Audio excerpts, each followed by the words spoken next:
Assalamualaikum warahmatullahi wabarakatuh. Saya Kurnia Aprilianti dari jurusan PGMI 3B dengan nomor NIM 2030111164. Baiklah, di sini saya akan memaparkan tentang kewirausahaan. Yang pertama yaitu sejarah dan perkembangan kewirausahaan. Wirausaha secara historis dikenal sejak diperkenalkan oleh Richard Castellion pada tahun 1755. Di luar negeri, istilah kewirausahaan telah dikenal sejak abad 16, sedangkan di Indonesia dikenalkan pada abad ke-20. Selanjutnya, kewirausahaan dapat dibagi dalam beberapa periode. Yang pertama yaitu periode awal. Sejarah kewirausahaan ini dimulai pada periode awal yang dimotori oleh pengusaha sebagai go-between adalah Marco Polo yang mencoba untuk mengembangkan rute perdagangan hingga timur jauh. Dalam masanya terdapat dua pihak, yakni pihak pasif dan pihak aktif. Pihak pasif bertindak sebagai pemilik modal dan mereka mengambil keuntungan yang sangat besar terhadap pihak aktif.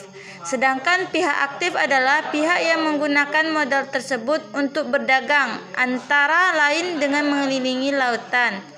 Mereka mengalami berbagai macam risiko, namun mereka hanya mendapatkan keuntungan 25% dari hasil perdagangannya tersebut. Selanjutnya yang kedua yaitu abad pertengahan. Kewirausahaan berkembang di periode pertengahan pada masa ini. Wirausaha diletakkan pada aktor dan seorang yang mengatur proyek besar. Mereka tidak lagi berhadapan dengan resiko, namun mereka menggunakan sumber daya yang diberikan, yang biasanya diberikan oleh pemerintah. Tipe wirausahawan yang menonjol antara lain adalah orang yang bekerja dalam bidang arsitektural. Selanjutnya yaitu pada abad ke-17. Di abad ke-17 ini, seorang ekonom, Richard Castellion, menegaskan bahwa seorang wirausahawan adalah seorang pengambil resiko dengan melihat perilaku mereka, yakni membeli pada harga yang tetap namun menjual dengan harga yang tidak pasti. Ketidakpastian inilah yang disebut dengan menghadapi resiko. Pada abad ke-18 berlanjut, seorang wirausaha tidak diletakkan pada pemilik modal, tetapi diletakkan pada orang-orang yang membutuhkan modal. Wirausahawan akan membutuhkan dana untuk memajukan dan mewujudkan inovasinya. Pada masa ini dibedakan antara pemilik modal dan wirausahawan sebagai seorang penemu. Para ahli membedakan pengertian investor atau venture capitalist atau orang yang memiliki modal dengan orang yang membutuhkan modal atau wirausaha. Salah satu penyebab terjadinya pemisahan ini adalah karena revolusi industri yang melanda dunia. Berbagai penemuan terjadi pada abad ini sebagai reaksi terhadap perubahan dunia. Sedangkan di abad ke-19 dan awal abad 20, wirausahawan didefinisikan sebagai seorang yang mengorganisasikan dan mengatur perusahaan untuk meningkatkan pertahanan nilai personal, di mana wirausaha tidak dibedakan dengan manajemen dan hanya dilihat dari pandangan ekonom. Wirausaha mengorganisir dan mengoperasikan perubahan untuk manfaat pribadi. Ia membiayai bahan baku yang digunakan dalam bisnis, tanah, gaji karyawan, dan modal yang diperlukan. Pada abad ke-20, pada masa sekarang, gagasan wirausaha sebagai penemu mulai dikenalkan. Fungsi wirausaha adalah untuk melakukan reformasi atau revolusi pola-pola produksi dengan mengeksploitasi penemuan atau secara umum menggunakan teknologi baik yang sebenarnya belum pernah dicoba orang lain untuk menghasilkan produk baru untuk menghasilkan produk lama dengan cara baru. Membuka sumber bahan baku baru, membuka pasar baru, dan mengorganisasikan kembali industri yang ada sekarang. Konsep inovasi sangat menonjol pada masa ini. Inovasi untuk mengenalkan sesuatu yang baru adalah sebagian dari tugas berarti berat wirausaha. Inovasi tidak sengaja membutuhkan kemampuan untuk menghasilkan dan mengembalikan konsep, tetapi juga harus mengerti segala kekuatan yang bekerja atau terdapat di lingkungan sekitarnya. Selanjutnya yaitu pengertian kewirausahaan. Kewirausahaan adalah suatu keberanian untuk melakukan berbagai upaya dalam memenuhi kebutuhan hidup yang dilakukan oleh seseorang. Upaya berdasarkan kemampuan dengan memanfaatkan segala potensi yang dimiliki, sehingga menghasilkan sesuatu yang bermanfaat bagi dirinya dan orang lain. Selanjutnya kita akan membahas tentang perbedaan wirausaha, pengusaha, dan kewirausahaan. Wirausaha adalah orang yang mempunyai kemampuan atau keberanian berusaha mandiri, yang mampu mengolah segala sumber daya dan upaya, meliputi kepandaian mengendalikan produk baru, menentukan cara produksi baru, menyusun operasi untuk mengadakan produk baru, memasarkannya, serta mengatur permodalan operasinya untuk menghasilkan sesuatu yang bernilai lebih tinggi. Selanjutnya itu pengusaha.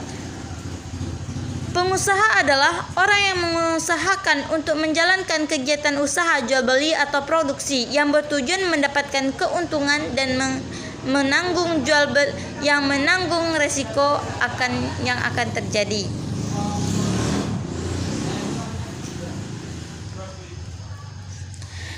Kewirausahaan merupakan sikap yang harus dimiliki oleh seseorang jika ingin secara mandiri membuka usahanya.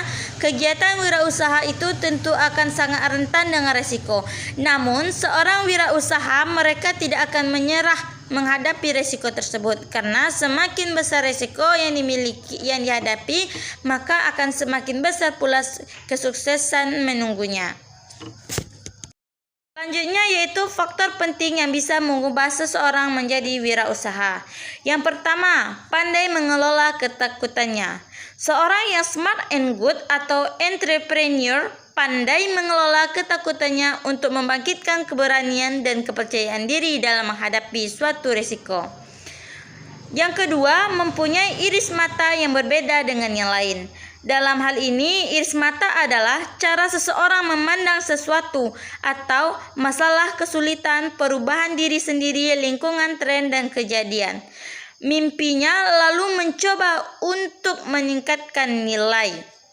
Yang ketiga, pemasaran sejati atau penjualan yang ulung.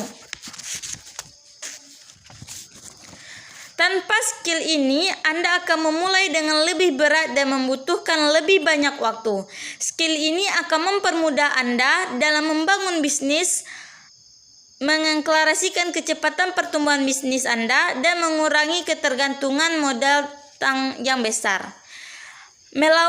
Yang keempat, melawan arus dan menyukai tantangan baru. Seorang yang smart and good entrepreneur cenderung tidak suka mengikuti arus atau terpengaruh di dalam kehidupan yang menonton sempurna. Yang kelima yaitu high determination, mempunyai keteguhan hati yang tinggi. Dalam hal ini, perbedaan seorang entrepreneur sejati dengan entrepreneur ketergantungan bisa saja adalah dalam hal durability, firm, dan determination. Yang keenam, tidak menerima apa yang didapatnya dan selalu mencari yang terbaik atau perfeksionis. Seorang yang smart and good entrepreneur diharapkan mampu memberikan apa yang lebih baik lagi bagi pelanggannya. Selanjutnya yaitu faktor kegagalan dan keberhasilan suatu usaha. Yang pertama kita akan membahas mengenai faktor keberhasilan. 1. Mampu melayani konsumen dengan baik. Kedua, mampu mengetahui target pasarannya. Ketiga, memiliki modal yang cukup untuk usahanya. Keempat, mampu mencari dan memanfaatkan informasi. Kelima, mampu mengelola waktu secara efektif. Keenam, memiliki tenaga ahli yang dapat diandalkan. Selanjutnya kita masuk ke faktor-faktor penyebab kegagalan suatu usaha. Yang pertama, tidak berkomitmen dalam mengelola. Yang kedua, kurangnya pengalaman yang dimiliki. Ketiga, lokasi yang kurang memadai. Keempat, kurangnya perencanaan atau gagal dalam perencanaan. Kelima, tidak bersungguh-sungguh dalam berusaha. Keenam, tidak mampu melihat dan memanfaatkan peluang yang ada. Ketujuh, sumber daya manusia yang tidak memadai. Nah, selanjutnya kita akan membahas mengenai jenis-jenis wirausaha apa sih yang cocok untuk kita di bidang pendidikan ini. Pada zaman sekarang ini, apalagi di zaman canggih ini, banyak hal yang bisa dijadikan peluang usaha. Menjanjikan yang dapat menghasilkan berbagai pundi-pundi rupiah, termasuk di bidang pendidikan. Nah, apa-apa saja kah itu? Yang pertama, kita bisa menjual alat tulis, buku, pena, pensil, dan sebagainya. Yang kedua, kita bisa menjual seragam sekolah. Yang ketiga, kita bisa menjadi seorang les guru privat di rumah maupun di tempat-tempat belajar lainnya. Apalagi di zaman pandemi sekarang ini, pasti banyak yang membutuhkan guru les privat. Yang keempat yaitu kita bisa menjadi seorang pebisnismen dalam bidang online, seperti kita menjual baju secara online, menjual buku secara online, atau barang-barang yang berbentuk online. Yang kelima, kita bisa mendirikan usaha sendiri, seperti kita membuat warung, jajan-jajanan kecil-kecilan untuk di sekitar-sekitar rumah kita. Mungkin sekian dari saya. Apabila ada kesalahan, saya mohon maaf. Wabillahi taufiq wal hidayah. Wassalamualaikum warahmatullahi wabarakatuh.